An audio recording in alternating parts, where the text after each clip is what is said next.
बिस्मिल्लाहिर्रहमानिर्रहीम।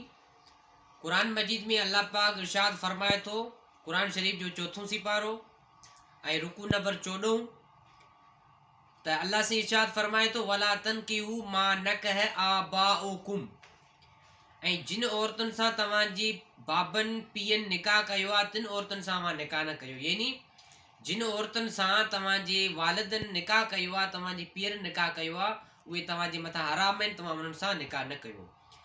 कुरान शरीफ जे इन चौथे सिपारे में अल्लाह पाक इरशाद फरमाए थो त कहिड़ियूं कहिड़ियूं औरतूं तव्हांजे मथां हराम आहिनि, उन्हनि जे बारे में वज़ाहत कंदो हलां। कुरान शरीफ जो चौथो सिपारो 14 रुकू आयत नंबर 23।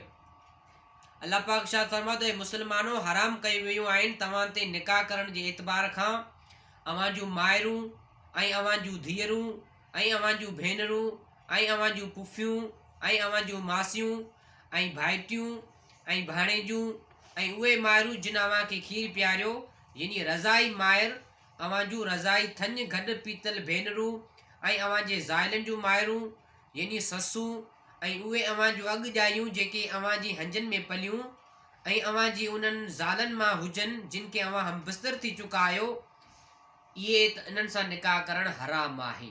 बाक़ी इन्हनि खां अलावा जेके बि औरतूं आहिनि उन्हनि सां तव्हां निकाह करे सघो था, जाइज़ आहे। क़ुरान शरीफ जो हुकुम बीठो आहे त पुफी सां, मासी सां, भाइटी सां, भेनर सां, धीअ सां, माउ सां निकाह करणु जाइज़ कोन्हे, हराम आहे। जेकॾहिं को पीउ ॿी शादी करे थो, क़ुरान शरीफ जो हुकुम, जेकॾहिं पीउ ॿी शादी करे थो त उन माउ सां निकाह करणु हराम आहे। छो क़ुरान चए थो, वला तनकिहू मा नकह आबाउकुम, यानी हुन औरत सां तव्हांजी पीउ निकाह कयो आहे त उन ई औरत सां निकाह तव्हांजो न थींदो, हराम आहे। इन जे करे क़ुरान शरीफ जो हुकुम असांखे मञणु खपे ऐं इन्हनि शयुनि ते अमल करियूं। अल्लाह से सभिनी मुस्लमाननि खे तौफ़ीक़ अता फरमाए।